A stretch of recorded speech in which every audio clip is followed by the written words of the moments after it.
Bonjour, bonjour, excellent réveil à tous. Ravi de vous retrouver en ce 3 février 2022.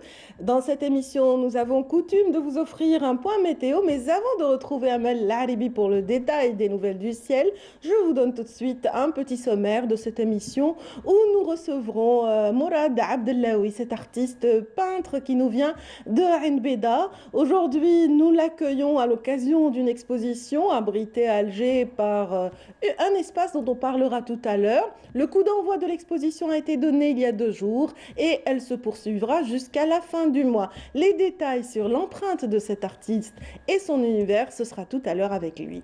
Dans cette émission, bien sûr, nous avons un espace littéraire qui est mené avec brio, avec quelqu'un qui a justement cette double casquette d'artiste peintre et de journaliste et auteur. Il s'agit de Jawdet Gessouma, qui lui va nous parler aussi de poésie, d'images, de rythmique, et j'en passe, les points communs entre la peinture et la littérature, bien sûr. Aujourd'hui, Jawdet Gessouma nous offre un gros plan d'une œuvre littéraire, Le pays des Chaouia. C'est une œuvre signée Nassera Belloula et ce sera pour tout à l'heure. Nous retrouverons également Aïda Meshri, comme d'accoutumé tous les jeudis, donc pour parler du coin psycho. Donc, en psycho, aujourd'hui, nous évoquerons la question de la reprise scolaire. Et oui, il y a des enfants un peu récalcitrants à chaque retour sur les bancs scolaires. Aujourd'hui, Aïda Meshri explique aux parents la manière de gérer cet aspect en particulier. Dans notre matinale aujourd'hui, nous aurons également le plaisir de recevoir une praticienne, une des militantes de la santé qui vient non pas pour parler de la crise seulement et de la prise en charge de la pandémie, mais surtout pour rendre hommage à une dame qui a honoré le métier, justement, qui a honoré la corporation de la santé et qui s'est éteinte hélas, il y a une semaine. Il s'agit de la directrice de l'hôpital de Birtraria. Donc, nous recevons un membre de cette grande famille de l'hôpital de Birtraria pour rendre hommage à cette grande dame ce matin. Voilà un petit peu un aperçu de l'essentiel de cette matinale. J'espère que vous apprécierez tous ces moments que vous passerez avec nous. Donc, restez branchés. Tout de suite, le point météo d'Amel Haribi.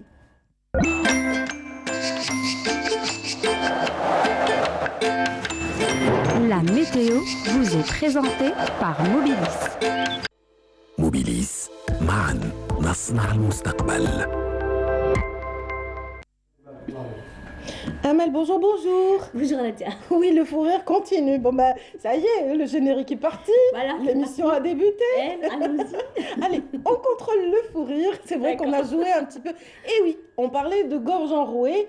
Pour moi, c'est révélateur d'humidité. Est-ce que, voilà, il y a une petite fraîcheur qui s'est installée, Toute petite aujourd'hui, hein, franchement. Pas une grande démarcation. Déjà aujourd'hui, il va faire très chaud. Ah, d'une part, à l'ouest et au centre. Hein. Moi, je c'est dis bien. Pour un mois de février, non. Oui, c'est vrai, pour l'agriculture, pour la nature de manière générale. Et la pluie. On a besoin des pluies. Ouais, non, il n'y en aura pas. Ben, on croise les doigts, ou alors on chante comme faisait Siam Kenouch la semaine dernière. Oui. Elle chantait Ranjaya, Ranjaya, je sais pas, une chanson vraiment super sympa. Le lendemain, on a eu des ondées. Ah bon? Donc voilà, je vais l'appeler peut-être pendant que vous donnerez votre météo. J'espère, oui. Qui sait? Je vais lui dire de chantonner un peu pour vous faire plaisir. Allez, voilà, j'arrête de vous perturber. Je vous laisse nous donner les nouvelles du ciel. Merci Radia. Bonjour à tous et bon réveil. Eh bien pour aujourd'hui, le ciel restera brumeux en ce début de matinée. C'est pratiquement l'ensemble des vallées ouest, centre et est. Puis le ciel restera dégagé, partiellement voilé sur les régions nord, la moitié sud, excepté quelques voiles du côté de Tindouf. Ailleurs, le ciel restera dégagé à partiellement voilé, avec toutefois des solons de sable vers l'extrême sud. Les températures, quant à elles, eh bien, elles seront hors saison. Des températures assez élevées, le maximum 23 degrés du côté d'Alger, Oran, 24 à Tlemcen, 20 degrés Tizi Ouzou, également Djelfa Naba, 19 Constantine, Al-Beya, 18 degrés à Batna, au sud 22 degrés Biskra, Gardaya, 20 degrés à Béchar, également Janet, 23 à Tamanrasset, 18 à Elizi, 23 à Drar, Insalah et le maximum cette fois-ci à Borj Bedji Mokhtar avec 28 degrés. La mer Rouge Aujourd'hui, eh bien, se montrera peu agité sur les côtes ouest, centre, plutôt agité sur les côtes est, avec des vents qui vont souffler entre 20 et 30 km/h sur les côtes ouest, de secteur ouest à sud-ouest, 10 à 20 km/h sur le centre et les vents seront variables. Sur les côtes est, eh bien, les vents seront entre 20 et 40 km/h et seront de secteur ouest à nord-ouest. Et on termine ce bulletin avec l'éphéméride. Pour aujourd'hui, le soleil se couchera vers 18h15 minutes. Et pour davantage d'informations, bien sûr, vous avez les sites de Météo Algérie. Voilà, passez une excellente matinée avec la suite des programmes sur Bonjour d'Algérie et à tout à l'heure midi.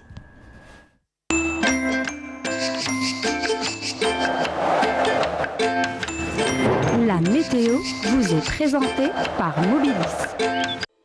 موبيليس معا نصنع المستقبل. Merci beaucoup, Amal C'est moi qui Halibi. merci. Donc, 23 degrés à Alger. Ouais, À 25, les gens nagent dans certains pays. je pense, oui. On n'en est pas loin. Je pense qu'ils vont pas le faire. Hein. J'espère qu'ils vont pas le Ah faire. ouais, Parce que la aussi, mer est ceux, bien. ceux qui pratiquent la plongée vont s'y La mettre. plongée, oui, à la Ceux qui rigueur. pratiquent, oui, à À la la rigueur. rigueur, Ouais, oui. ils ont leur combinaison parce que l'eau est quand même Elle est très froide, fraîche. elle est froide, oui. Merci infiniment pour C'est moi. cet éclairage. Je vous souhaite une excellente fin de journée. Excellente journée également. Voilà, et tout de suite, comme Chanson. d'habitude, une chanson bien sûr avec Freakland qui nous interprète tout de suite Habibi.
Voilà, c'est après cette chanson interprétée par Shamsou Friklen que nous recevons Aïda Mechri. Bonjour, Bonjour Radia. ça va? Très bien, alhamdoulilah, je vous Ravie de remercie. vous retrouver. Habituellement, vous passez avec Amel Lalmi, donc là, c'est une belle occasion pour des retrouvailles Partagez, sympathiques. partagez, très bien, alhamdoulilah. Très bien. Donc, Aïda, aujourd'hui, on va parler du retour en classe, on va Oui. parler de la reprise scolaire des enfants qui étaient en confinement, n'est-ce pas? Justement, ben voilà, le retour, mais une grande thématique derrière s'installe. Oui, j'imagine. Aujourd'hui, voilà, les parents s'inquiètent, les mamans s'inquiètent rapidement. Voilà, mon fils décroche, ne veut plus reprendre. Comment faire pour Mais ça, c'est les l'aider plus à... petits. Voilà, même les grands. Ah, Alors voilà, c'est un phénomène quand même qui s'installe.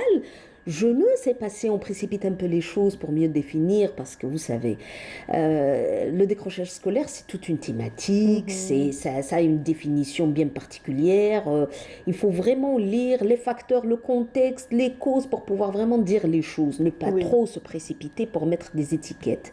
Mais aussi, d'un autre côté, voilà que les ados s'en rebellent. Écoute, voilà, il y a quelque chose comme ça dans l'air qui fait que je n'ai pas besoin de continuer ou parce qu'il y a réellement un petit échec scolaire ou voilà des Oui. mauvaises notes, une mauvaise attitude, on va dire, une manière de recadrer un peu les ados qui n'est pas très adaptée à leurs besoins et puis à leur caractère, tout ça fait que du jour au lendemain viennent menacer, on va dire comme ça les choses, voilà, de ne plus retourner à l'école et puis de ne plus faire les mêmes efforts pour pouvoir vraiment continuer et permettre à ses parents, à ses enseignants de les aider à mieux continuer. Et aujourd'hui, pourquoi on parle de ça aujourd'hui? Parce que voilà, l'occasion se présente aujourd'hui pour vraiment récupérer, stimuler, aider les enfants qui présentent des difficultés scolaires, mais aussi les enfants voilà, qui menacent, qui sont là, les parents peut-être qui ne savent pas trop comment pouvoir vraiment remettre un peu les enjeux dans un Oui. bon sens pour permettre à leurs enfants de reprendre l'école le plus normal possible. Alors, on va commencer par la tranche des ados, peut-être, Oui, très et bien. dire un petit peu comment affronter, appréhender une telle situation. Rapidement, je vais commencer par tout ce qui est santé mentale, le vécu des enfants. Vous savez, dans l'adolescence, il y a quelque chose, un phénomène comme ça, émotionnel qui s'installe et ça les perturbe énormément. On a plutôt la tendance de banaliser, de dire crise d'adolescence, mais vous savez, entre parenthèses, on peut lire beaucoup, beaucoup de choses. Un enfant qui déprime, parce qu'il n'a pas trouvé de place, qui est un peu dérangé par rapport à son corps, un enfant qui n'a pas trouvé les bons outils pour pouvoir tisser les liens. Il Oui, n'est pas très sociable, il ne sait pas trop comment jouer le clown pour pouvoir vraiment arracher cette place cette et puis voilà, attention, oui. s'aligner. Il y a quelque chose comme ça dans son fonctionnement, dans sa santé mentale qui fait que, voilà, même s'il est brillant, il a de très bonnes notes, il intègre bien les cours et puis il a une bonne relation avec les enseignants, mais voilà qu'on ne sait pas comment ça arrive du jour au lendemain. Et puis les mamans, elles sont là à se précipiter rapidement vers une étiquette, comme tu es capricieux, tu ne veux pas faire, sors-toi de là, essaye de faire. C'est comme si elle augmente un peu la culpabilité, ou elle le culpabilise, hein, D'accord? d'emblée, elle le responsabilise un tout petit peu de cette situation. Peut-être qu'il faut mettre deux points et puis s'arrêter pour mieux réfléchir. Une dépression, un malaise, des coups de blues comme ça, une petite histoire d'amour, hein, amoureuse comme ça, une relation, une déchirure peut mener l'adolescente ou l'adolescent lui-même Donc, à se moi, positionner je me pose la autrement. question sur Hein, le rôle de chacun. On a le papa et on a la maman. absolument. Dans ces situations, si c'est un garçon qui doit intervenir et si c'est une fille qui devrait s'avancer pour Franchement, essayer de tâter le terrain. je ne m'attendais pas à cette question. Vous savez, Bah, dans mon je métier, me pose cette question. voilà comment je vais répondre. Bah, Vous vous savez, zappez la question si c'est pas, voilà. si c'est pas Alors, nécessaire. regarde, si rapidement, sans Oui, réfléchir comme ça, on a plutôt quelque chose qui s'installe au complexe de débilité tellement là fort qui nous dit que la fille s'attache plutôt à son père et puis elle rivalise avec la maman et contrairement. Le garçon, il est plutôt en relation avec la maman et puis voilà, il oui, rivalise avec un père, surtout s'il est autoritaire, il est là et c'est un père qui cadre. Hein. Vous savez, il y a des pères qui sont absents, oui. voilà. Mais il y a des pères qui sont très catégoriques, très dans la forme, ils sont rigoureux. Et, vous savez, mais voilà, que les enjeux, on n'a pas le droit aussi de se précipiter vers des lectures aussi simples. Parce que chaque situation, elle est unique. C'est comme si, Oui, et si on chaque parle. noyau familial a sa C'est un spécificité, tout c'est petit peu vrai. un peu la formule. Je suis C'est quand on d'accord. dit un enfant autistique. Chaque autiste, il a sa structure pour pouvoir vraiment présenter l'autisme. Chaque décrocheur, il a son contexte pour pouvoir nous inviter à faire. Mais voilà, moi je dirais, au lieu de parler de père ou mère, on va dire que les familles monoparentales, là où il y a ils sont plus près d'une situation d'échec plutôt que le couple qui est là derrière, Qui est parce soudé. qu'il y a Mhm. une soudé ou pas, parce qu'il y Mhm. a un équilibre. Vous savez, les mamans qui savent pas trop dire non, catégorique ferme avec leurs enfants, avec leurs ados surtout, il y a un père derrière qui est là, voilà, qui prend le relais. Et Mhm. inversement, peut-être qu'il y a une mère qui est Des là, fois, qui c'est le contraire, s'acharne, effectivement. voilà, qui est là, qui s'acharne. Vous Il y a savez, des on papas cool et rencontre des mamans sévères, effectivement. tout à fait, parce que il y a des mamans qui s'acharnent tellement qu'on a l'impression que c'est elle qui passe les examens, qui fait les Oui, cours, elle qu'elle repasse le recopie, bac, elle repasse le voilà, BER. qu'elle paye les cours, Oui. voilà, derrière les profs, qu'elle les redresse un tout petit peu. Mon fils n'a pas appris, mais en parallèle, on a un père qui est là avec des bras bien ouverts, qui câline, qui est là présent pour nourrir. Vous savez, ça nous donne un peu l'idée de cette manière, le juste milieu. Mhm. Comment on peut trouver cette dynamique qui est juste milieu pour permettre aussi à nos enfants d'être là, pour les aider à être les médiateurs entre l'institution école et l'enfant lui-même avec ses émotions. Parce que le plus important, vous savez, un enfant quand il copie, il s'éloigne dans sa tête, il place l'idée que voilà, ce n'est plus sa place à l'école. Il ne peut pas, il ne sait pas, il ne pourra pas. Il y a quelque chose comme ça qui le pousse à se projeter ailleurs. Mhm. Ben écoutez, si on n'est pas là pour pouvoir lui permettre de se remettre dans le contexte école, on peut se retrouver avec un enfant délinquant qui va retrouver les cigarettes, un Oui, les milieu très différents vices qui l'attendent à l'extérieur. pouvoir vraiment se reproduire et puis voilà, prouver qu'il est là, excellent, qu'il sait faire, tout ça. De quelle manière peut-on convaincre un adolescent d'écouter ou de communiquer avec un praticien, un psychologue en l'occurrence, dans le cas où il y a échec de communication de la part des parents? Tes questions aujourd'hui, elles sont pertinentes. Ah, mon Tu pars directement vers la cible, Dieu, hein, donne un peu la clé. j'essaie de... Ben, je vais dire, avant de manifester un peu cette demande d'aide, parce que vous savez, ça c'est un grand contexte, une grande partie dans l'aide. On ne peut pas forcer quelqu'un à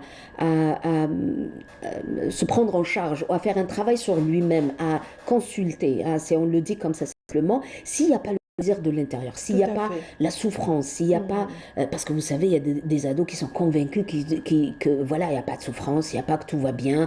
Voilà, il va travailler, il va compenser, il sera millionnaire.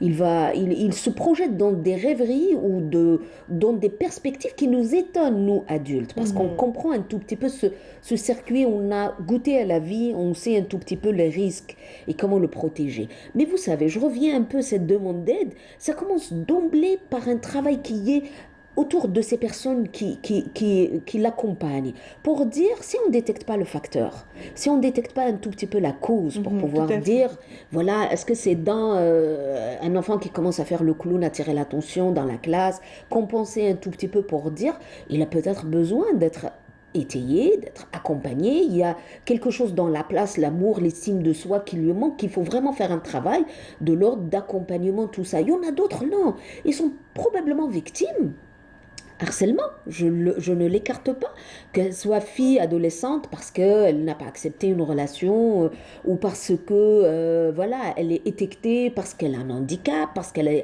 a besoin spécifique, parce qu'il y a une différence, parce que, tout Oui. simplement, une dynamique de garçons, de Mhm. filles, on va dire des enfants, hein, ils Mhm. sont tellement cruels entre eux, et voilà, qui stigmatisent rapidement pour trouver une victime qui est timide, s'isole, ne sait pas trop voilà, prendre cette place, elle n'obéit pas à la dynamique de groupe dans la cour qui fait que, voilà, alors on a victime, mais aussi, voilà, les facteurs de pauvreté, des familles qui explosent, on n'a pas, des parents qui ne veuillent pas un peu sur la scolarité, il y en a beaucoup de familles là où la scolarité n'est pas leur propre objectif.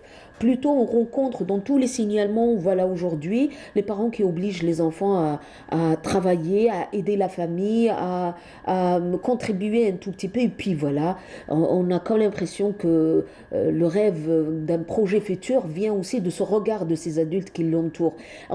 C'est là où il faut vraiment se positionner pour dire, arrêtez, écoutez l'enfant, comment il manifeste ses besoins, et puis cette demande de pouvoir dire, il y a quelque chose qui ne va pas, que j'ai besoin d'aide, j'ai envie de m'en sortir pour retrouver cette place. Il faut vraiment l'écouter parce que dans la défensive, il nous présente un autre protocole. Tout va bien, voilà, je sais me débrouiller, j'ai pas besoin de vos conseils, je n'écoute pas, et puis voilà, il y a le face à face, et puis les enfants sont tellement rebelles, même s'ils sont petits, ils refusent de suivre, de faire les exercices à domicile, d'écouter la maman. C'est pour ça qu'il faut, s'il n'y a pas cette demande individuelle, trouver une tierce personne qui peut être l'enseignant, qui peut être l'entraîneur, qui peut être la grand-mère, une personne ressource qui saura dire les choses, accompagner doucement, mais surtout trouver les bonnes adresses. Tout à fait. Trouver quelqu'un qui pourra consoler pour dire pas qu'il n'y a pas quelque chose de pathologique, c'est grave et c'est la fin du monde, mais juste de dire il y a quelque chose qui ne va pas, je ne sais pas comment vraiment rebondir, mais comment trouver les solutions, j'aimerais bien demander de l'aide et puis voilà, faire un entretien et puis voir comment les choses vont s'installer. Donc Ça, je il faut crois que dans c'est- son schéma, voilà, dans son environnement direct, trouver la personne idoine qui a je cette crois, oui. intelligence et ce contact facile avec cet adolescent. Absolument. Voilà. Aïda, on va peut-être dire un mot parce qu'on arrive à la fin de la séquence, mais on a encore 2 petites minutes pour parler des petits bouts de chou, donc Oui, oui. qui reprennent aussi, qui rejoignent les bancs de l'école en Ben, cette regarde, période. s'ils sont petits, on n'a pas négocié. Vous savez, l'enfant, C'est plus facile. Non, c'est plus facile. Vous savez, les enfants, ils sont là à instaurer un peu leurs propres règles. Voilà, je ne veux pas parce que je ne veux pas. Avec l'école, il n'y a pas je veux ou je ne veux pas. Et tu as à choisir. Avec l'école, c'est sacré. C'est quelque chose qu'on doit respecter. C'est un cadre qu'on doit placer, protéger. Donc, voilà, aux mamans, on a le temps un peu le week-end pour se projeter, préparer les affaires. Et puis, inviter l'enfant à imaginer, sortir un peu de ce cadre là où ils étaient dans le jeu. Oui, Voilà, les dans grasses leur petit matinées. cocon, Voilà. la Euh, douceur de leur lit, Absolument. les grasses Non, matinées, je crois tout, qu'il faut donc, vraiment se projeter, veiller à ces petits qu'ils ont appris à veiller un peu les nuits, à dépasser un peu les heures de sommeil, équilibrer quelque chose qui est de l'ordre du sommeil, cartable les affaires, se projeter sur un parcours et puis rêver. Voilà, avec une petite récompense, ça ira très bien. Oui. Voilà. Merci beaucoup, Aïda, hein. Merci, Rabia. Vous aimez Hulia Aichi? Ah ben oui. Ah, alors on va se quitter en chanson aujourd'hui, Très bien, Aïda. très bien, très bien. Merci pour cet éclairage. J'espère que les Merci parents à qui nous vous. ont suivis ce matin ont su prendre vraiment le meilleur de cette intervention. Je vous souhaite une excellente fin de journée Merci, et avec on se retrouve peut-être jeudi prochain. Inch'Allah. Qui sait? Inch'Allah. Voilà, Inch'Allah, avec Inch'Allah. plaisir. Merci à ceux qui viennent de nous rejoindre dans Bonjour d'Algérie. On parlera du pays des Chaouia dans un petit instant. C'est une œuvre littéraire que mettra en valeur Jawdet Gessouma dans sa rubrique consacrée au verbe et à l'écriture. Donc c'est dans un petit moment après cette chanson. Ya Salah, interprétée par Riach.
والعودة تكتر عتر وعيونك يسيح مواد ويا غناي وكحل وعجبوني يا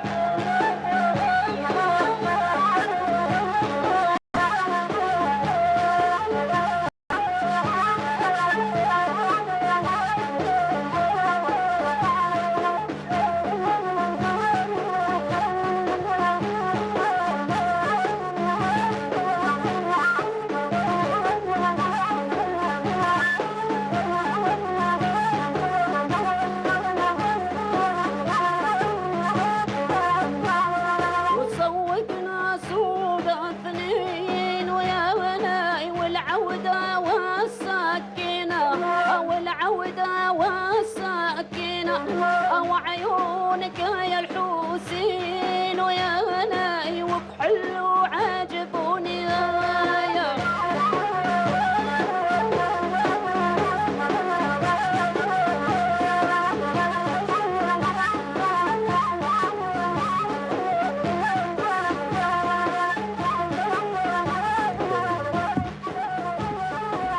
Voilà, c'était un beau petit voyage au cœur de cette chanson du patrimoine. Chanté avec brio, voilà, je trouvais pas le mot, je voulais dire quelque chose de mieux, mais bon, c'est venu ainsi, chanté par la voix exceptionnelle de Houria Aïchi pour préparer le terrain à ce qui suivra à l'instant avec Djawdet. Bonjour Djawdet Guessouma, ça va? Bonjour, oui, ça va, alhamdoulilah. Alhamdoulilah. Ouais, donc c'est une saga, hein. Quand on entend les Absolument. paroles, c'est une saga, parce qu'on a l'esprit chevaleresque, Oui, le beau oui. chevalier aux yeux vraiment Oui, oui, c'est vrai. de graines de... Et donc, voilà, il y a toute une saga dans ce... Oui. Il y a un voyage. Il y a Et un donc, voyage, une Aïchi, très belle voilà, poésie, voilà, qui est reprise. vraiment. prend appris Oui. du terroir. Et donc, pour continuer justement cette saga, là, on est allé, les éditions Rafar nous ont fait vraiment un très beau cadeau, c'est qu'ils nous ont présenté un livre de Nasser Abloula, qui est une Norésienne, mais alors là, une Chaoui, de vrai Chaoui, Oui. et qui nous présente le reste, le De la pays des région de Chaouis. Betna d'ailleurs. Hein, Mafal, ouais. plus exactement, le village de Mafal. Et donc, elle vient nous présenter là un travail aux éditions Rafar avec la complicité de deux photographes du cru d'ailleurs, qui sont Rachid Hamatou et Bachir Foura. Il y a déjà une très belle image en couverture. Hein. Oui, oui, donc là, c'est un mix vraiment de beaucoup de choses. Donc, un livre assez intéressant, puisqu'elle a... On peut le elle a classer parlé- dans la série des beaux livres. C'est, oui, dans la série des beaux livres, donc avec,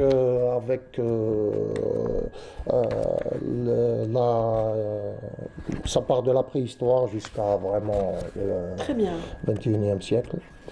Et Et donc un ça contenu, parle, un contenu qui vraiment met en valeur cette belle région voilà, des Chaouia, donc qu'elle appelle le pays. Donc c'est carrément un pays à part, une culture, oui, des oui, traditions. on parle de pays Chaoui, Oui. on parle de pays Kabyle, on parle de pays Zénet et tout. C'est pas, Et on ce parle n'est pas d'un- contradictoire. Et ce on n'est pas parle d'une contradictoire. Algérie continent. Voilà. Donc, on Oui, peut- c'est parce on que peut dans la pratiquement, langue, oui. le mot pays se dit.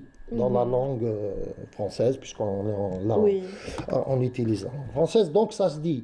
Donc voilà, on paye Kabyle, on paye Chaoui, on paye Zénet, on paye... parce que c'est... Au pays des merveilles pour certains. Mamie pour ne pas citer. Oui, D'accord. donc oui, il est passé de l'autre côté du miroir apparemment comme Alice. Absolument.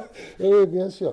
Donc là, que Nasser Abloula nous vient avec une déclaration d'amour formidable, comme savent l'être les Chaouis, très durs, n'est-ce pas, très férus de leur contrée d'ailleurs, oui, justement. Et donc là, elle nous parle vraiment du néolithique jusqu'à nos jours, en passant par la gastronomie, les arts, l'artisanat, comment est perçue la culture au sein de ce pays, justement, Chaoui. Certainement, dans Et, un souci de préservation, il y a une belle image qui a Voilà, et de Il y a une témoignages. belle image qui a Alors là, nous avons l'auteur, l'autrice Oui, donc de Nassera ce livre, himself. qui est journaliste, Herself. qui a été journaliste, qui a Oui. été cadre de la jeunesse. Elle a préparé aussi un diplôme en littérature comparée au Canada. Elle bouge vraiment énormément. Elle a été primée plusieurs fois et elle a édité. Elle est très prolixe. Elle a édité beaucoup de livres, notamment d'ailleurs un livre en chaoui, en berbère chaoui, un mazir. Je vais le retrouver et c'est Tamourt Sidnan. D'accord. Donc elle raconte un peu ce pays. Elle a fait aussi avec nous une Une vingtaine d'ouvrages nouvelle. à son actif. Une Hein, vingtaine une d'ouvrages, vingtaine autant d'ouvrages, oui. puisqu'elle était en Oui. charge de la rubrique, comment dire, sociologie, Oui. société et tout, et donc très impliquée, à l'époque c'était contre le terrorisme, très impliquée les droits de l'enfant, les droits des femmes, toutes ces choses-là, et donc c'est une femme encore farouche, c'est une Oui. sorte de d'IA contemporaine, qui produit beaucoup, qui écrit ici et ailleurs. D'ailleurs, elle est Elle éditée, est traduite un algéro-canadienne peu. déjà, donc de par Elle sa est double canadienne depuis, oui, nationalité, oui. bon, algérienne depuis longtemps. Oui, absolument. Je Mais pense que ça. citoyenne canadienne Et depuis peu de citoyenne temps. canadienne depuis les années 90, et donc installée au Canada en ce moment. Et là, elle produit énormément de choses aussi, Oui. où elle édite aussi beaucoup chez les éditions. Aux éditions, là, par exemple, on a Rafal, elle a édité chez Chihab, plein de maisons d'édition. Et là, elle est venue avec vraiment une sorte de parcours elle nous prend par la main, un parcours, et c'est frais, c'est léger, l'écriture est assez très correcte, très sympa, et donc elle nous prend par la main, elle nous accompagne dans sa contrée en nous présentant c'est quoi la géographie, l'histoire, la Oui. préhistoire, l'histoire C'est une, nationale militante. c'est une région qui présente vraiment de nombreux Voilà. atours. Et elle nous emmène à Oui. Soukharas, à Mdaouch, à Mchounesh, Ah, elle va à jusqu'à Batna. Soukharas? Oui, Oui. elle fait toute le. C'est pour ça qu'on Oui. parle de pays chaoui. Oui. Là, Là, c'est là, Timgad, là, je pense évidemment. que c'est Et Timgad. Non, c'est c'est du Milieu? quelque Non, chose c'est de Timgad. formidable parce que Timgad. nous avons les arcs de triomphe et ça Mhm. prouve que nous avons des villes de rang impérial. Ah oui, oui, oui, tout à Donc, fait. c'est très important parce que là, on peut Mhm. lire l'histoire et la qualité de nos monuments et tout dans leur Oui, composition même absolument. et dans leur architecture même. Et donc là, on est entre Timgad, Daourouch, on parle un peu de Saint-Augustin, on parle de Issa Oui, el-Jarmouni, on parle on de peut dire Bijou, carrément de que tout la ça. région est un musée à ciel ouvert sur ce Oui, plan donc archéologique. Hein. elle nous parle des Oui. lieux, des personnages, des Il y a le légendes. Elle va Roufi parler aussi de. avec ses Il y a le Roufi, il y a spécificités. Mena, il y a Tazout, il y a les écrivains aussi, il y a Tkout, il y a les écrivains du Cru, là on a le Medrassen qui est le premier monument Oui, historique africain, donc 3 siècles avant Jésus-Christ. C'est mon rêve de faire un oui. travail dessus, j'espère avoir mon inscription de doctorat, En tout parce cas, que il y a là, toute une équipe qui c'est. travaille grâce aux Amis du Voilà, Medrassen, donc toute une voilà. équipe d'archéologues qui veille au grain, qui essaye Voilà, justement on de essaie. Donc, réhabiliter cet espace. apparemment, Oui, il y a eu une aide qui est débloquée, une subvention, et donc oui, il y a beaucoup de absolument. travail. C'est bien que ce Médrassen, que ces monuments soient transposés sur des supports mobiles, comme le livre, comme la Oui, modélisation, comme toutes ces choses-là. Et donc, le témoignage de Nasser Abdeloula ici avec OSP de Chaouia oui, est très important parce qu'elle condense un ensemble d'informations surtout quasiment, les plats, les jeux traditionnels, les écrivains qui ont écrit sur les Aurès, la culture, comment elle est conçue, comment elle est vue dans les Aurès et tout. Et tout ça, c'est très important. Un petit reproche, c'est qu'elle a omis de mettre les sources, puisqu'il y a des documents qui ne sont pas cités. qui ne Mhm. sont pas cités, et des photos où on ne fait pas la différence entre Rachid Hamad ou Bachir Foura et le Oui, reste. voilà, préciser quand même Préciser voilà, pour chaque les sources ou photographe. les index avec le nom des personnes qui sont citées est très important aussi, parce que Absolument. ça devient elle-même, Nassira Biloula, l'auteur, devient une référence. Donc c'est très important de garder un peu cette méthodologie. C'est un peu l'universitaire qui L'éditeur parle. peut-être dans une Mais autre voilà, mais on peut étape rajouter, pourra oui, parce que c'est peut-être. très important que Mhm. nous puissions retracer justement c'est-à-dire en tant Oui. que lecteur et en tant qu'éventuel chercheur. Une omission due peut-être à ce côté journaliste. Précipitation aussi. Voilà. J'ai Oui. passé à la Bouloula comme Euh, étant une autrice très. voilà. L'idée très est là. dynamique, très, voilà, l'idée est là, L'idée est là, qu'on il la fasse. faut aller jusqu'au bout Et et ce livre, rapidement, donc se vraiment, donne les c'est un moyens. très beau viatique Oui. pour un voyage vraiment sociologique, anthropologique, ethnologique, dans tout vraiment les sens. Et donc, c'est très, très, très important. Donc, voilà, on attend ces prochaines. Là, c'est le mariage de Sophonisme avec Oui, Massinissa. Massinissa. On a en exclusivité la photo du mariage, Ah oui. l'illustration. Une très C'est belle par un histoire, Italien. une très belle Très histoire. belle histoire qui rentre justement dans ce que moi je défends tout le temps, c'est cette mythologie que nous avons et qui est ancrée sur des choses réelles. Donc pourquoi pas ne pas. Oui, c'est une terre d'histoire.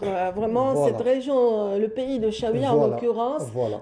permet de raconter justement Nassira l'histoire d'ailleurs de ces... et Belloula est toujours ancré dans ce terroir, dans cette appartenance, où elle se réapproprie tous les éléments de sa culture. De sa culture. Dans Djamina par exemple, on a l'impression que c'est le nom d'une femme.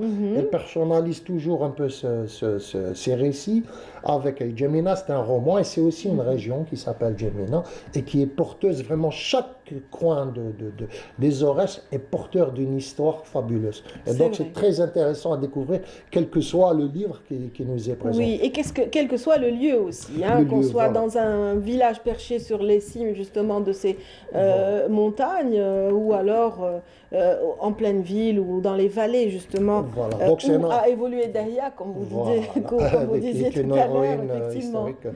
Voilà, Oui. là c'est un peu dans les environs du Bah, ça, Rufiji. je pense que c'est le village d'Aris. Ça, je pense que c'est le village ou alors le d'Aris. Rufiji, je me souviens Parce que pas c'est beaucoup. vraiment un village authentique. Surtout, on ne sont pas légendés, oui. donc c'est un peu... Ben oui, voilà, on revient au reproche du critique Voilà. qui a remarqué, Voilà. qui a soulevé quand même ce petit Mais bémol. la Oui. pérégrination est vraiment formidable, hein. Le voyage en ce pays est vraiment très J'imagine, intéressant. sinon ça n'aurait pas fait l'objet d'un coup de cœur aujourd'hui dans votre Voilà. rubrique, hein, Djawdet Guessouma. Donc, Belloula. Nassira Belloula, le reste pays des Chaouia, photographie de Rachid Hammatou et Bachir Fourar, aux éditions Rafal, avec l'aide du ministère de la Culture pour l'édition.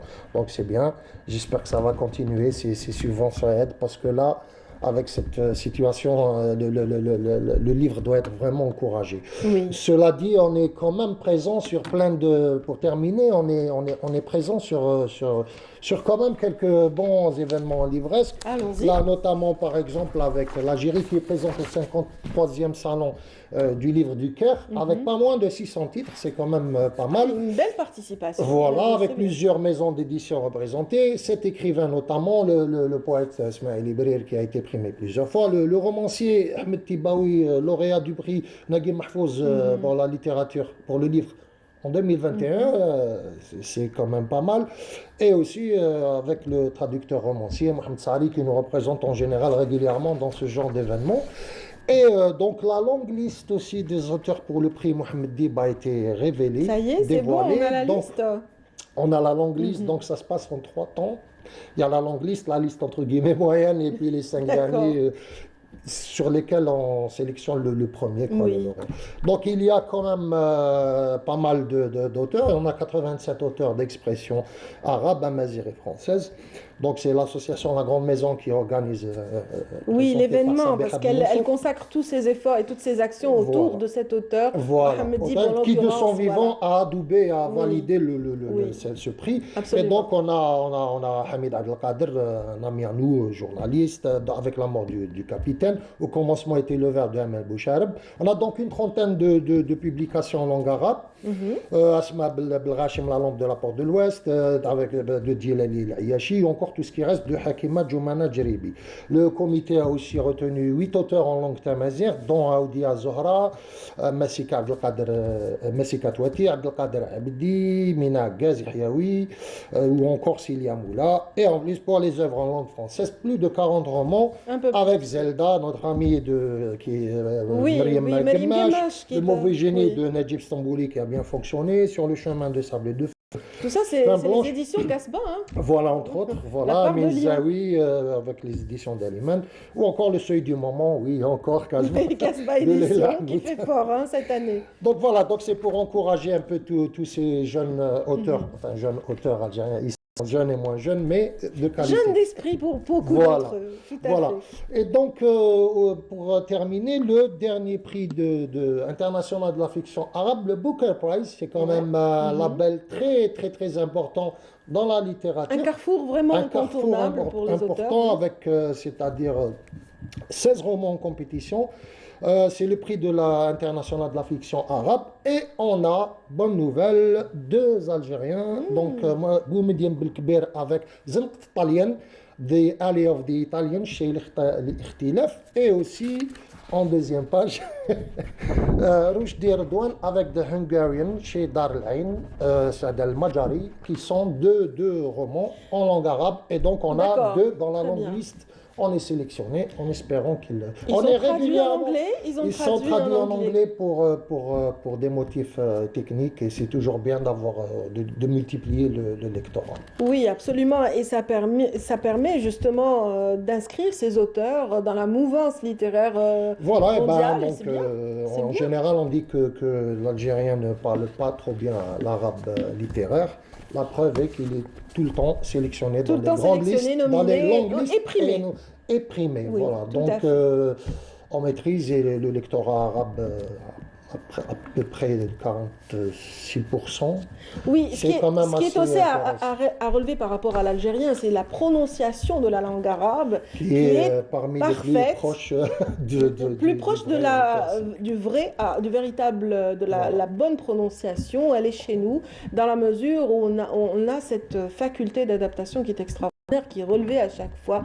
Il y a moins d'accent chez l'algérien que les autres pays arabes. Voilà, quoi que disent les chauvins, en arabe, nous sommes quand même assez bien classés. Nous détenons cette particularité. Voilà. Et donc voilà, de bonnes petites lectures, des écrivains à suivre. Avec beaucoup de succès souhaité pour tout le monde et voilà. Donc je rappelle, j'imagine qu'on reviendra sur ces événements. Oui, bien sûr. Donc la seconde sélection de 6 romans sera annoncée en mars et le vainqueur au mois de mai pour le prix arabe. Et on a incessamment pour le prix Mohamed Dib. Donc voilà. Très bien. Donc on attend. Des rendez-vous qu'on attendra avec plaisir. Sinon voilà. On rappelle aujourd'hui, donc on a présenté en valeur le pays des Chaouia. Voilà, l'Aurès, le pays des Chaouia, donc de Nassera Belloula, avec la participation des photographes que vous allez... Rachid Hamatou, Bachir Fourar, aux éditions Rafah. Merci. Ça ne coûte pas très cher, donc ça vaut le coup. Allez, ça vaut le coup de découvrir cette belle région. Merci infiniment, Jawdet. Je vous souhaite une excellente et agréable journée. Donc, pour ceux qui de nous retrouver dans un petit instant, nous retrouverons un autre profil féminin, mais aussi nous rendrons hommage à une personnalité du monde de la santé chez nous, donc victime justement des complications de la Covid-19. On en parlera tout de suite après cette petite transition. Restez avec nous.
Merci à ceux qui viennent de nous rejoindre. Il y a déjà une semaine, pour jour, nous a invité Karima Simohan, directrice de l'hôpital de Bertraria, en laissant toute une équipe, toute une famille de la médecine endeuillée. Donc voilà, aujourd'hui, le personnel de son hôpital a choisi de lui rendre hommage à travers la présence parmi nous ce matin de Madame Gueres Saleha. Bienvenue. Merci. Voilà, vous êtes chef de service, responsable du service des urgences de pédiatrie de l'EPH Djilali Belkhanchir. Bienvenue. Effectivement, merci. Voilà, désolée pour les Merci. larmes.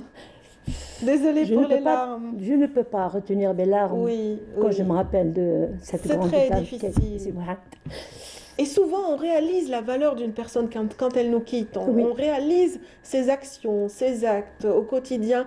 Bien qu'ils soient petits et minimes, mais ils ont leur impact. Ça en n'a général. jamais été Oui. petit. Mhm. C'est une grande dame Oui. qui a donné beaucoup à l'hôpital, qui a fourni beaucoup d'efforts pour que cet hôpital s'améliore, pour que son personnel soit à l'aise, pour que son malade passe en priorité.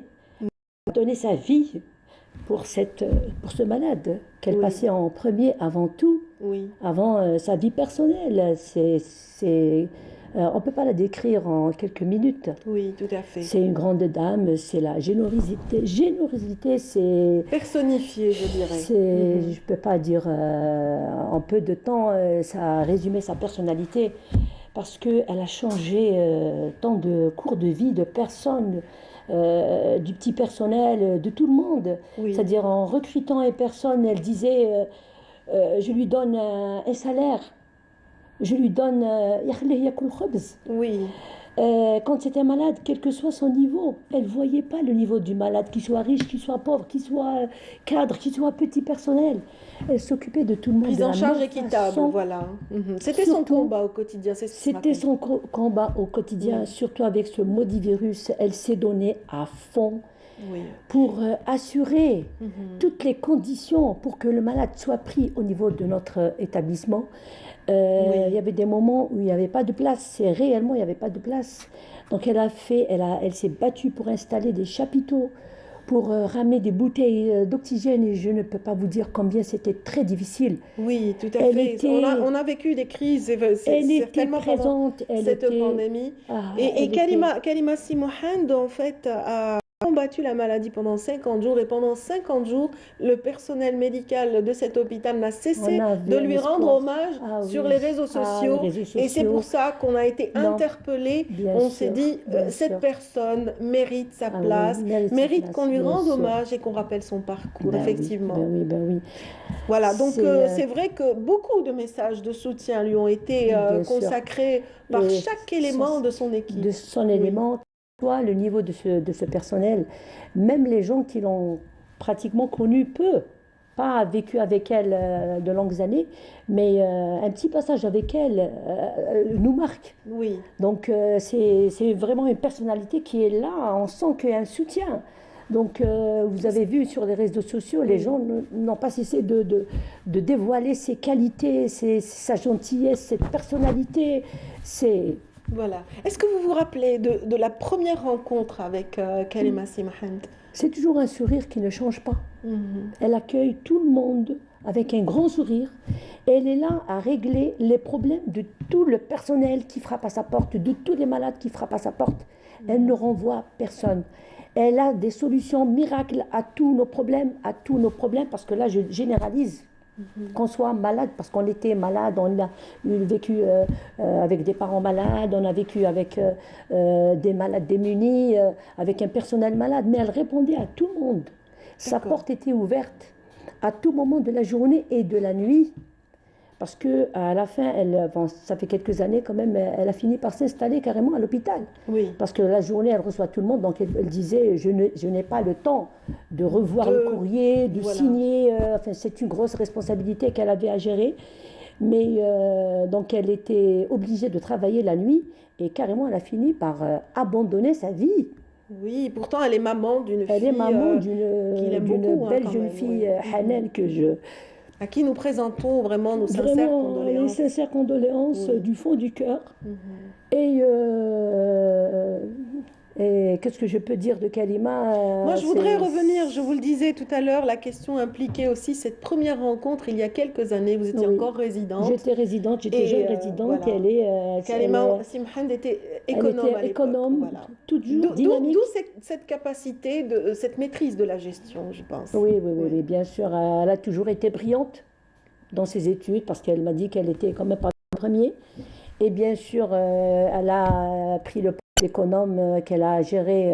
C'est un poste dans lequel elle a géré pendant une dizaine d'années, toujours avec brio.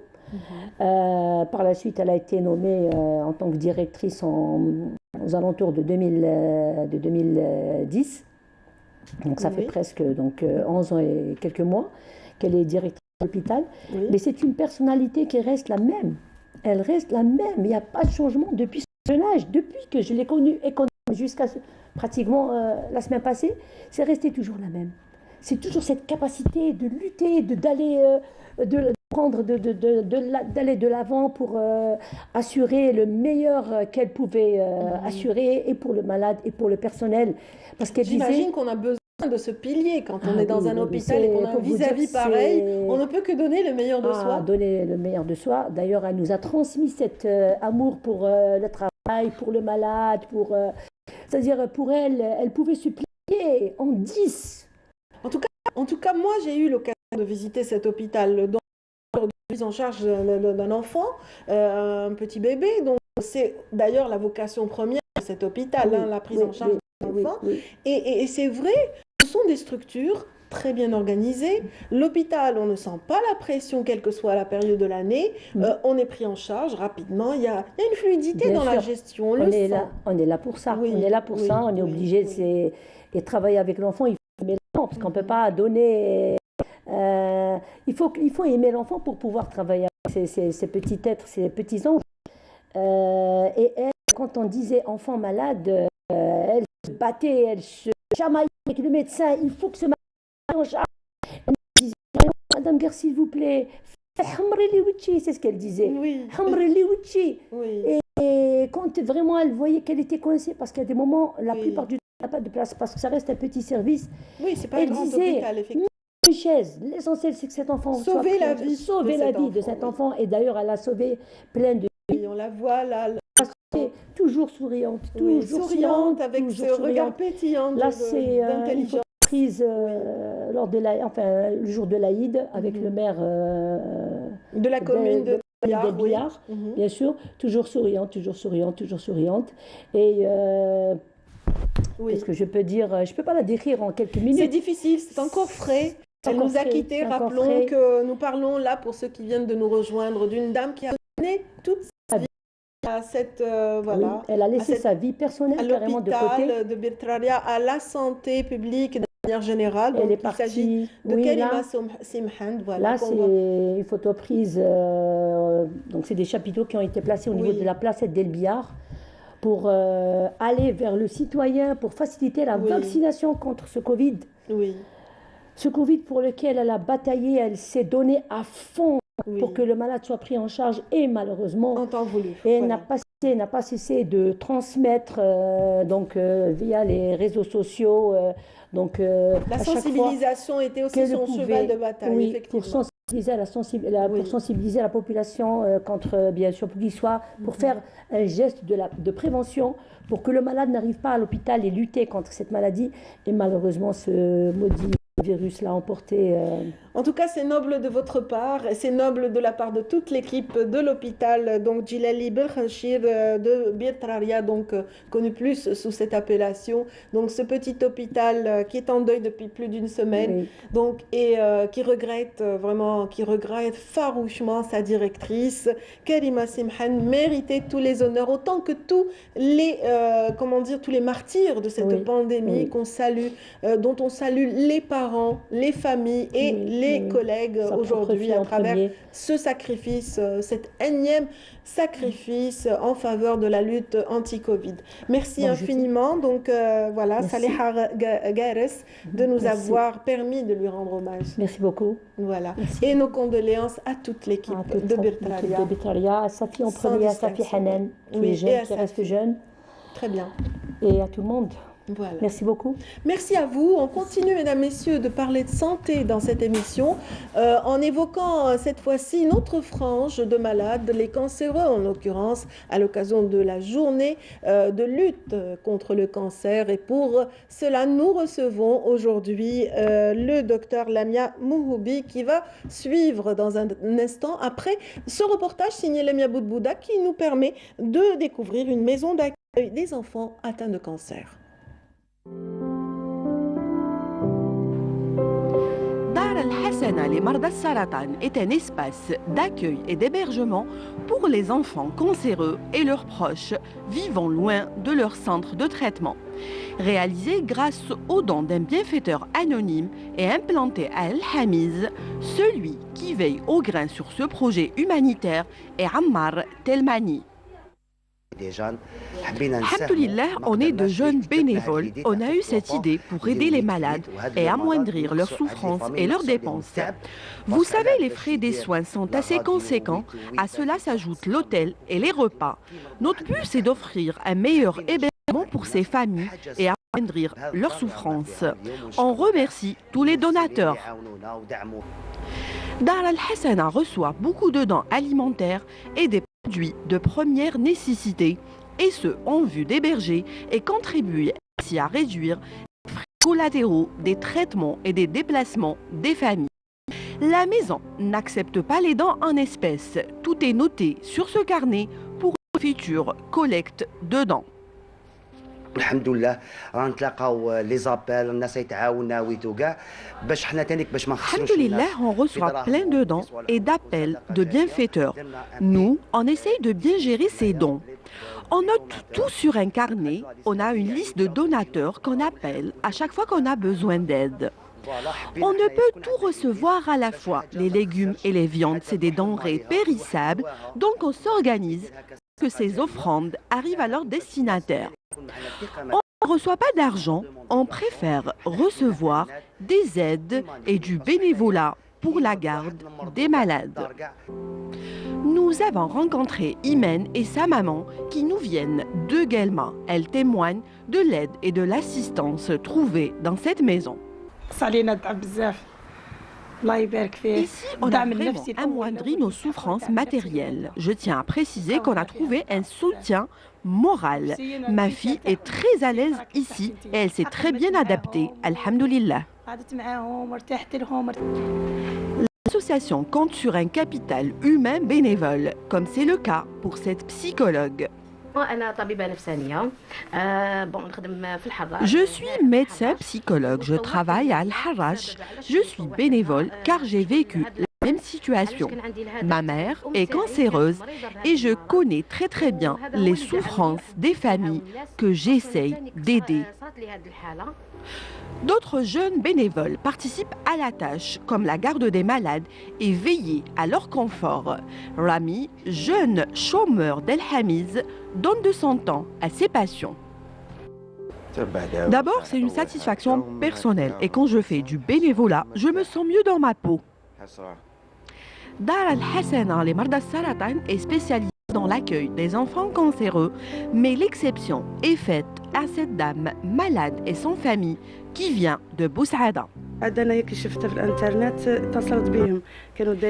J'ai trouvé leur contact sur Internet. Je les ai appelés en disant que je vivais seule à Boussaada, sans famille et sans ressources et que j'étais très malade. Ils m'ont très bien pris en charge et ce, malgré qu'ils prennent en charge uniquement les enfants cancéreux.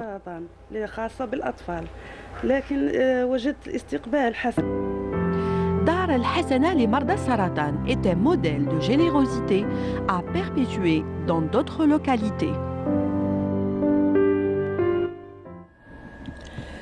Bonjour encore à ceux qui viennent de nous rejoindre dans Bonjour d'Algérie. Nous parlerons santé dans cette séquence également. Il est vrai que la Covid-19 a tendance à éclipser d'autres pathologies autour duquel gravite toute une mouvance, toute une corporation justement qui en a fait un cheval de bataille à l'instar du cancer. Aujourd'hui, donc, fort heureusement, il y a une journée qui est dédiée à la lutte contre le cancer. Occasion pour nous d'interroger le docteur docteur, docteur Lamia Mouhoubi, qui est maître assistante en oncologie médicale au CPMC, Centre Pierre-Marie Curie de l'hôpital Mustapha. Bienvenue, docteur. Merci, bonjour. Merci de nous permettre de parler de cette journée de lutte anti-cancer.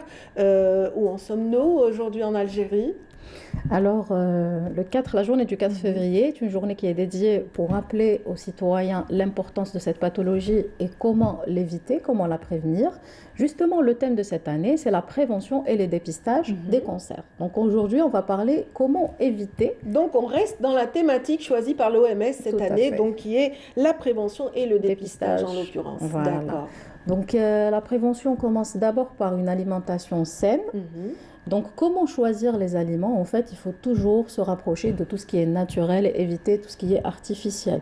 Donc, il faut préférer les légumes, les fruits, comme on connaît 5 fruits et légumes par jour, une bonne hydratation. Il faut éviter tout ce qui est artificiel, donc les colorants, les conservateurs. Pour les fruits, il faut prendre des fruits à base d'antioxydants, donc c'est les fruits rouges. Ça aide à combattre l'apparition du cancer. Une bonne hydratation, c'est 1,5 litre par jour, une activité physique aussi, et surtout... À défaut, pallier à cela par une marche, voilà. Par une marche, voilà, une marche, 30 minutes de marche par jour, et puis éviter le stress. Le stress, c'est un cauchemar. Ça, il faut donner les clés. Je vous mets au défi de donner des clés anti-stress tout de suite. Oui. Avec le mode de vie, exactement, le mode de vie qu'on adopte actuellement, c'est très difficile, mais il faut combattre, notamment l'activité physique. Elle permet de réduire le stress. Il y a aussi les facteurs cancérigènes, c'est le tabac. Voilà, on ne le dit pas assez et puis on a l'impression... C'est-à-dire même si on n'est pas fumeur soi-même, c'est-à-dire que l'exposition au tabac a tendance à réveiller les cellules cancéreuses qui sommeillent dans nos corps. C'est bien ça. Tout à fait. En fait, le danger du tabac, c'est vrai qu'il y a deux types. Il y a le tabagisme actif, c'est la personne qui fume. Il y a le tabagisme passif, en fait, c'est la personne qui est à côté du fumeur. Et aussi, ce que les gens ne savent pas, c'est que le fumeur, il porte ses gènes, donc même à ses enfants. Donc, ils auront des gènes modifiés, même si les enfants ne sont pas fumeurs, ils peuvent faire des cancers, et pas que le cancer du poumon, en fait, c'est pratiquement tous les cancers qui sont influencés par le tabac. Donc le tabac, on ne le dit pas. C'est vraiment l'ennemi numéro 1. C'est l'ennemi numéro 1 du cancer. Il y a plus de 40 produits cancérigènes au niveau du tabac et les gens n'accordent pas assez d'importance en fait. Ils disent qu'ils ne peuvent pas arrêter de fumer, mais dès qu'ils viennent consulter chez nous, on leur dit voilà, au téléthorax, il y a une image, ah là, ils stoppent. Oui. Donc, ça, c'est radical. Voilà, c'est radical. Avant, ils ne pouvaient pas, mais dès qu'ils viennent chez nous, ils arrêtent de fumer. Donc, il faut essayer de le faire. Parfois, non. Avant. Parfois, non, mais c'est rare. Généralement, dès l'annonce, ils arrêtent de fumer, ils ont peur. Là, c'est juste pour l'anecdote. J'ai essayé de convaincre une personne d'aller donc à un médecin et de comprendre un petit peu l'impact du tabac sur sa santé. Arrivé sur place, le médecin fumait. Et ça a été fatal pour ma démarche. C'était juste pour l'anecdote. C'est le hic, oui. On essaie de convaincre tout le monde, en fait. Oui, c'est vrai. Mais le médecin fume. Comment moi je vais convaincre? C'est pas possible. C'est vrai. Mais c'est vrai que quand même, il faut le rappeler à toute occasion, c'est le danger numéro 1. Non pas seulement pour les cancers, mais d'autres pathologies. Cardiovasculaires aussi. Oui, les pathologies cardiovasculaires, les pathologies qui touchent à l'intestin sont aussi l'exposition au tabac peut affecter la santé de tout un chacun. C'est ce qu'il faut peut-être rappeler, docteur. Donc aujourd'hui, on parle de prévention. Parlons un petit peu de dépistage, parce que c'est l'autre volet de la thématique. Tout à fait. En fait, le dépistage, nous avons plusieurs types. Aujourd'hui, je vais parler du dépistage primaire, c'est le dépistage de masse. Donc, il consiste à diagnostiquer un cancer au stade de début, en fait. Pourquoi? C'est pour permettre de traiter de façon très légère, si je peux dire. Voilà. Par exemple, nous avons pour le cancer du sein, c'est la mammographie pour toute femme à partir de 40 ans. C'est les femmes qui n'ont pas d'antécédents, c'est-à-dire qui n'ont pas dans leur famille, leur maman, leur soeur, leur cousine qui a un cancer du sein. C'est un examen très simple, c'est un examen qui n'est pas nocif et ça se fait tous les 2 voire 3 ans. C'est la mammographie. Je voulais parler aussi du cancer du utérin parce qu'on a tendance à l'oublier. En fait, on a fait un dépistage qui a réussi chez nous, mais vu l'incidence du cancer du sein, on oublie un peu le cancer du col. Oui, parce que le taux de mortalité, voilà, la gravité fait que justement, c'est le premier cancer, le cancer du sein qui emporte beaucoup de malades. Oui, malheureusement dans le monde entier, et pas uniquement chez nous. Il y a aussi le col utérin, en fait, c'est le frottis sanguin, le frottis du col. Donc, il se fait tous les 2 ans et ça permet d'éviter l'apparition de ce cancer. Donc l'idéal, c'est de programmer les deux la même semaine pour ne pas oublier l'un. Exactement. Voilà, ou l'autre. Oui, c'est vrai. De se dire, voilà, et de noter. Peut-être qu'il faut aussi noter la date à laquelle a été fait tel ou tel examen. Et comme ça permet de sauver plusieurs personnes. Donc, ce qui concerne la femme, et aussi, il y a le cancer, donc chez l'homme, le premier cancer, c'est le cancer du côlon. Après, c'est le cancer de la prostate, puis le cancer du poumon. Donc, pour le poumon, il n'existe pas actuellement de dépistage reconnu, c'est combattre les facteurs de risque. Aussi, pour le côlon, en fait, il y a un test qui se fait, c'est le test immunologique qui permet de retrouver le sang dans les selles. Donc voilà, et ce test, en fait, il permet d'éviter carrément l'apparition de ce cancer parce que c'est un polype. Est-ce qu'il se fait en endoscopie, cet examen? Alors, c'est un test qui précède l'endoscopie. Si ce test est positif, c'est un test qui n'est pas nocif. C'est un test sanguin? C'est un test, non, c'est un test qu'on fait dans les selles. On recherche du sang dans les selles. C'est une recherche dans les selles. Voilà, c'est une recherche dans les selles. Et puis, si on retrouve du sang dans les selles, on fait l'endoscopie, on fait la coloscopie à la recherche soit de polypes, donc c'est le stade qui précède l'apparition du cancer, ou bien le cancer, et s'il est au début, c'est encore mieux. Ça permet d'éviter tout ce qui est lourd comme traitement. Aussi, je voulais parler du cancer de la prostate. En fait, le cancer de la prostate, généralement, c'est à partir de 70 ans. Oui. Il existe pratiquement chez 70% des hommes. Oui. En fait, il n'y a pas de consensus pour faire un dépistage de masse comme pour le cancer du côlon, le cancer du sein, c'est individuel. Donc, si un homme de plus de 70 ans, il voit qu'il a une symptomatologie urinaire, donc il a des douleurs lorsqu'il urine, il urine beaucoup le soir, il part chez son médecin traitant et lui en parle. D'accord, voilà. Très bien. Voilà qui est dit par rapport aux deux aspects. Donc, on a un petit peu répondu à la thématique de cette choisi par l'OMS, prévention et dépistage. La nutrition, on en a parlé également dans le cadre de la prévention. J'ai une dernière question, docteur. Covid et cancer.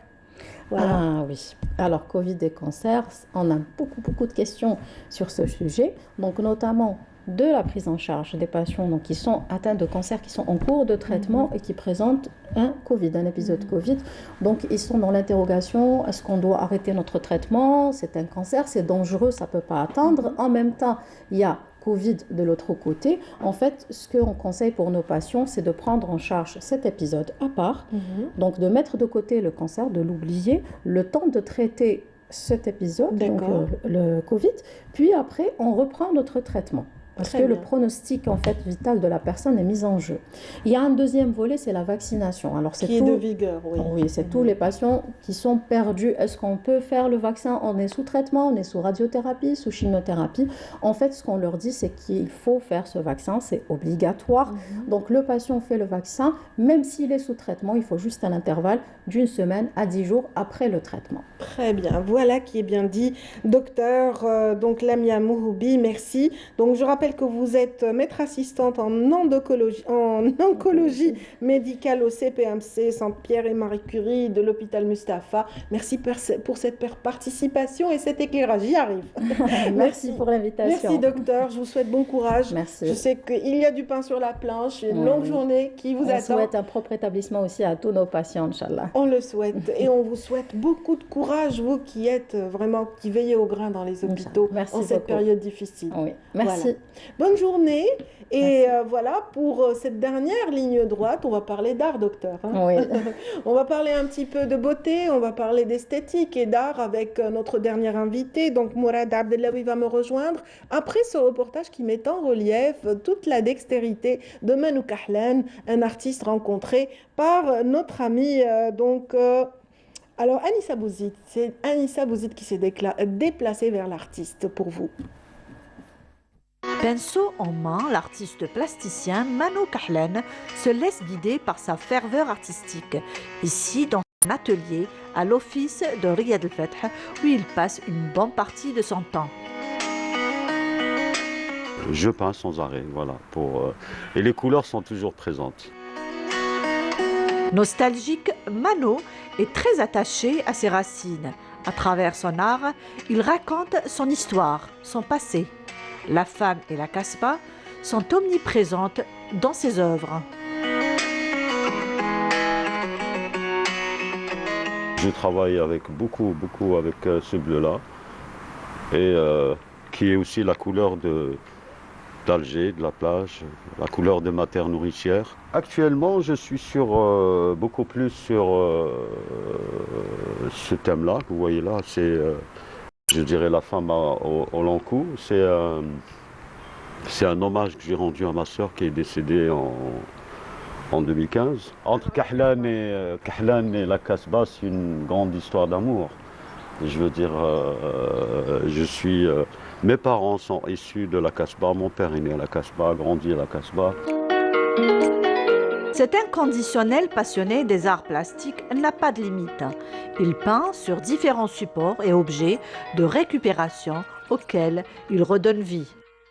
Les supports, en fait, tout passe. Dans le sens où, quand je vois un objet qui me parle, je peux travailler sur une théière en cuivre ancienne que je vais revisiter ou la retravailler, ou comme je peux passer à une derbouka, par le Bendir, dernière collection, donc qui est actuelle au niveau du Sofitel, couleur et mémoire, que j'avais aussi présenté aussi une nouvelle collection de Bendir. Je touche à tout, beaucoup plus tout ce qui est objet ancien, hein. Je suis très attaché aux objets anciens, je veux dire tout ce qui est théière, tabkri, tazman, les supports, le gas'at, j'ai beaucoup peint aussi sur les gas'at, sur le bendir, aussi sayyar, et en fait tout objet culturel et patrimoine, je le revisite, quoi. Je rajoute toujours ma touche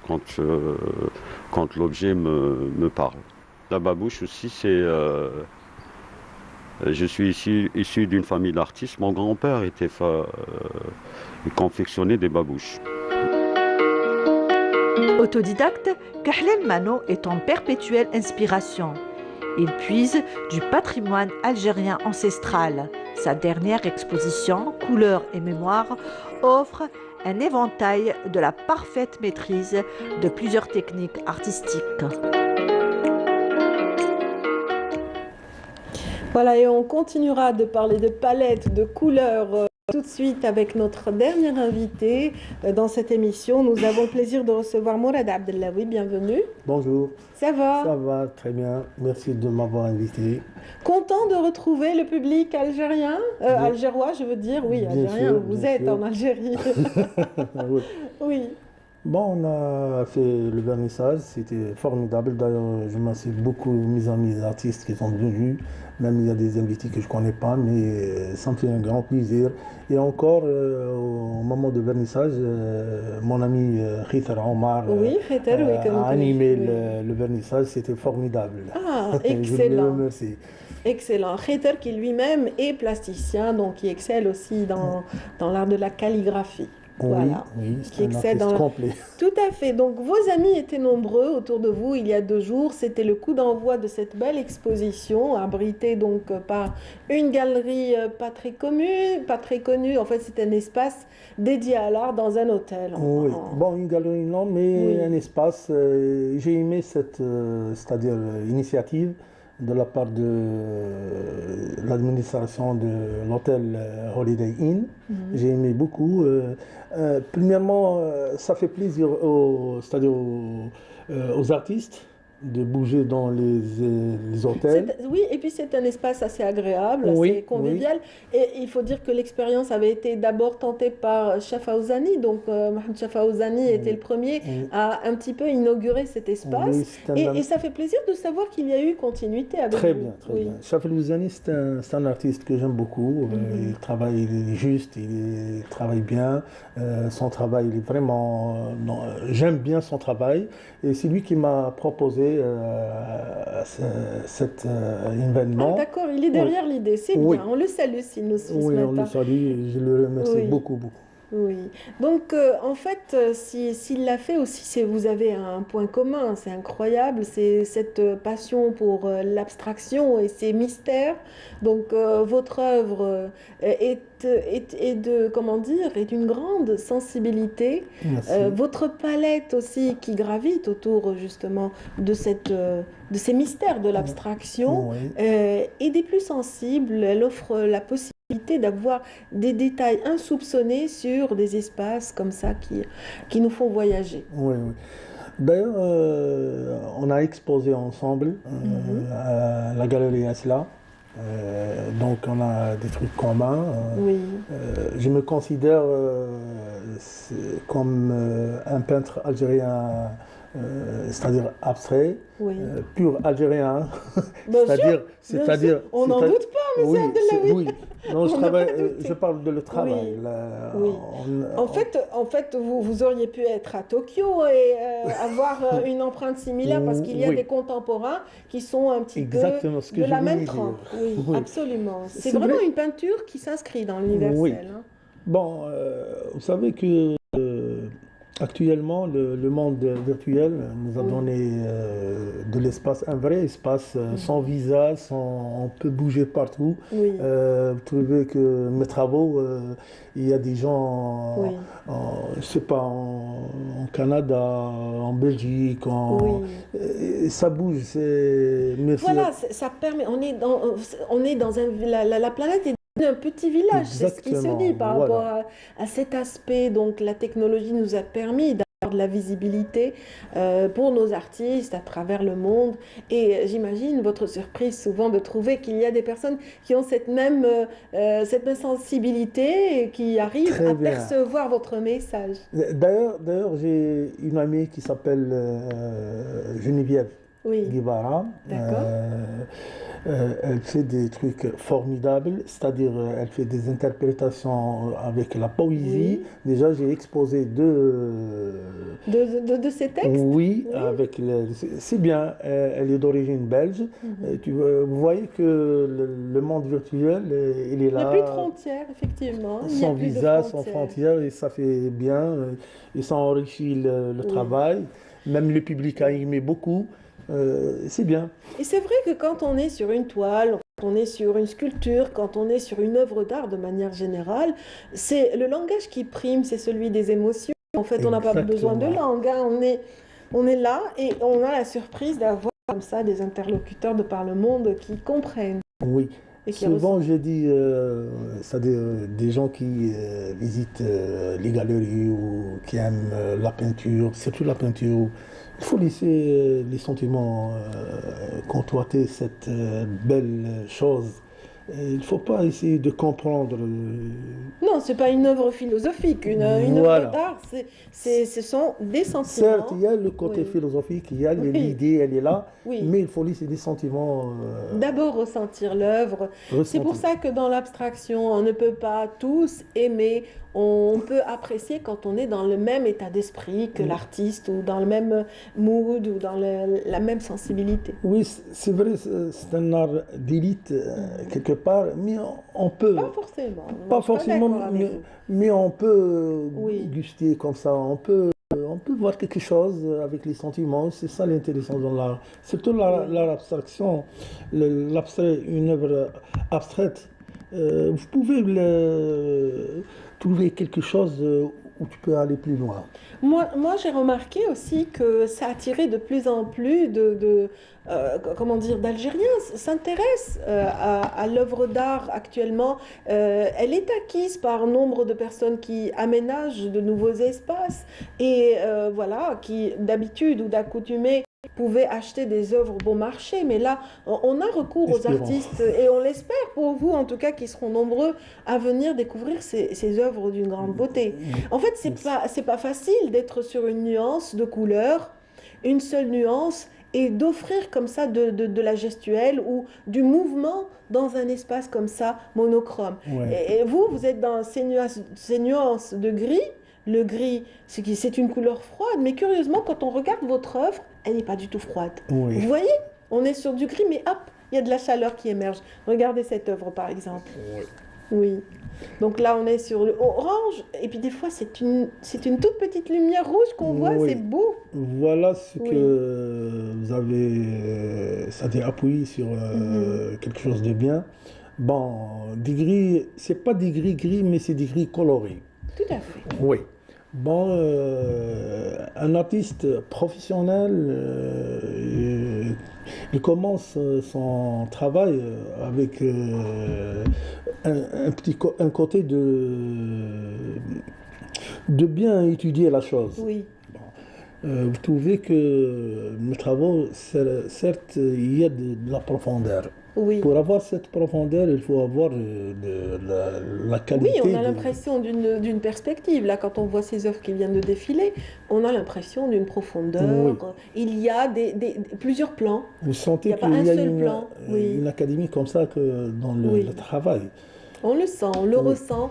Moi, j'apprécie énormément Merci. tout ce jeu de couleurs et de Merci. plans et qui donne justement de la profondeur à Exactement. votre Oui. travail, effectivement. Merci, merci. Et dites-moi, Kamal Abdellaoui, Mourad Abdellaoui, pardon, je pense à Kamal Yahyaoui, donc il me Pas de pareil, problème, pas de problème. et qu'on salue si jamais Ouais, il suit ouais. Bonjour d'Algérie, donc un artiste qui évolue à l'étranger pour ce qui est. Alors, vous êtes enseignant en Oui, art je suis plastique. enseignant d'art plastique, ça fait 30 ans que j'enseigne. D'ailleurs, je passe le salut à mes élèves Oui. qui aiment beaucoup l'art. Je les salue. Je travaille actuellement dans un... J'imagine que vous avez un peu insufflé cet amour de l'art, hein, Bien sûr, en bien les sûr, influençant bien un sûr, peu. bien sûr. Je le salue. Je travaille dans un CEM à Mbeida. Je travaille souvent avec les élèves. Je lui montre des fois mes travaux. Ils demandent c'est quoi, c'est quoi. C'est bien Ils essayent de comprendre, Oui. c'est bien, c'est bien. Vous leur donnez des notions d'histoire de l'art Bien sûr, bien quelquefois, sûr. De c'est temps en bien. temps, je parle même des artistes algériens. Oui, Il y a beaucoup d'artistes algériens qui sont vraiment à la hauteur. Il faut parler, il faut avoir cette tradition de parler des artistes algériens, oui, tels que Sierem, tels que même des Algériens, des jeunes, même je bouge trop. De temps en temps, je visite l'école des Beaux-Arts à Mostaganem, à Betna, à Constantine. Je bouge. ce sont je des veux très sentir- belles pépinières. Ce Ah sont oui. de très belles pépinières qui nous offrent des talents, hein, chaque année. Chaque Ah année, oui. il y a des diplômés. La qui, matière, elle existe. Ah oui, Elle existe oui, très fort. oui, Et surtout à l'intérieur du pays, il y a Oui. des gens qui vraiment ils sont là pour ça. Absolument. Et tu le sens, vraiment, c'est Oui. un plaisir de voir des gens aiment l'art comme ça. Oui. Vous aussi, vous avez été sur les bancs de l'école des Beaux-Arts. C'était Oui. il y a un petit bout de temps. Donc, vous étiez à l'ESBA, donc l'École supérieure des Beaux-Arts, dont vous êtes diplômé. Et vous avez côtoyé des maîtres de l'art. Quel est ce maître? Je ne pense pas que ce soit quelqu'un des Beaux-Arts, hein. Moi, j'ai ma petite idée. Hein. J'ai ma petite idée. Mais qui vous a, vous aussi, insufflé cet amour de l'art, cette volonté d'aller plus loin, de rechercher votre empreinte, votre style? Moi, je suis né comme ça, je suis né pour l'art. D'accord. Et j'ai senti ça c'est-à-dire après que j'ai eu mon diplôme d'école des Beaux-Arts à Alger, j'ai senti que je dois faire quelque chose dans ce domaine-là. Bon, certes, j'ai étudié, je connais pas mal des profs tels que M. Idoud, Oui. Nazar, Kamal Nazar, Allah yarhamou, il Allah était yarhamou, extraordinaire, oui, ce monsieur. c'est mon prof, Madame Idoud et les autres, يعني la liste, Allah يبارك est كبيرة. Et puis, la fréquence des étudiants aussi à l'époque, Ça enrichit. c'était vraiment, vraiment agréable. On travaille tout, la sculpture, la miniature, la calligraphie, la peinture. C'est formidable. À l'époque, les Beaux-Arts, vraiment quelque chose de bien. Oui, c'est une institution. Ouais. Continue quand même d'offrir à l'Algérie des talents sûrs dans le domaine de l'art. Mourad Abdellaoui, je vous remercie d'avoir été avec nous pour annoncer cet événement en art plastique, une exposition. Vous lui avez donné un intitulé? Bien sûr, Allons-y pour l'intituler. spiritualité. Spiritualité, donc dans l'espace de l'hôtel Holiday Inn, vous allez retrouver notre artiste qui expose durant tout ce mois de février. Le coup d'envoi de l'exposition, rappelons-le, c'était avant-hier, et vous pourrez découvrir cette empreinte, cet univers de l'artiste, donc aisément dans les dans la périphérie d'Alger. Voilà. Merci beaucoup. J'invite tout le monde à visiter, surtout mes fans. Oui. Et merci beaucoup de m'avoir invité à cette émission. Tout le plaisir a été pour nous. Donc, vous qui parlez de fans, il y a des fans de football qui vont avoir vraiment beaucoup de peine d'apprendre cette nouvelle qui vient de tomber. Le départ de Zouba, oui, cette gloire du football algérien nous a quittés hier. Donc hier, cet ancien joueur de l'équipe de football du FLN est décédé, Abdelhamid Zouba en l'occurrence. Donc il est né, rappelons-le, voilà, bon, avant de parler de sa naissance, on rappelle surtout que l'ancien joueur de l'équipe de FLN a également été entraîneur dans sa carrière, donc après avoir pris ou porté le maillot de plusieurs équipes, notamment celle de Sidi Belabès, il a offert à l'Algérie la possibilité de former bien sûr des talents. L'Algérie est à l'étranger aussi, donc il a évolué, il a eu une carrière qui a évolué notamment en Algérie, mais aussi à l'étranger. Il a été très remarqué en Espagne en 1977 lors justement de la célébration de la naissance de, comment dire, oui, le 75e anniversaire de la création du Real de Madrid. Il était présent, il a marqué les esprits. Donc voilà, Zouba Abdelhamid n'est plus, Allah yarhamou. Donc condoléances à toute la famille du football et à sa propre famille en particulier. Merci encore une fois, mesdames, messieurs, d'avoir été avec nous. C'est le moment de vous dire au revoir. Et ah non, on me dit qu'il y a un extrait, donc on va écouter Zouba, donc de son vivant, avait offert une interview dont voici un extrait.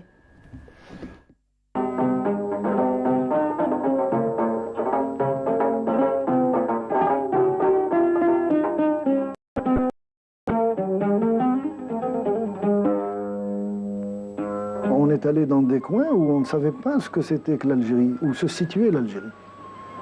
Alors on nous demandait est-ce qu'il y a des maisons, est-ce qu'il y a des tramways, est-ce qu'il y a des voitures, est-ce qu'il y avait des endroits où on croyait que l'Algérie c'était la jungle. Celui avec lequel nous étions le plus copains, je peux dire, c'est le président du Vietnam, Ho Chi Minh. Et son ministre des Affaires étrangères, Pham Van Dong. On les avait battus à l'époque 7-0. Alors, au dîner, il nous dit nous avons battu la France, vous nous avez battus, donc vous battrez la France. C'est diplomatique. Hein.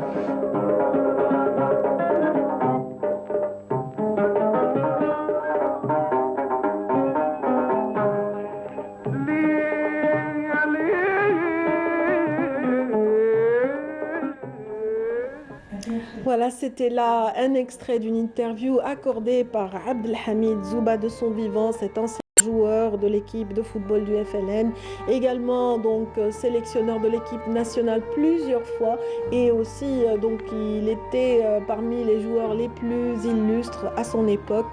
Donc Allah yarhamou, paix à son âme et puis condoléances à toute la famille du football endeuillée par cette perte et ce départ donc de cette gloire du football algérien qui nous a tant honorés. Allah yarhamou yusali. Donc merci à vous pour votre attention ce matin. Je vous souhaite une excellente fin de journée et à très bientôt. Bon week-end pour tous.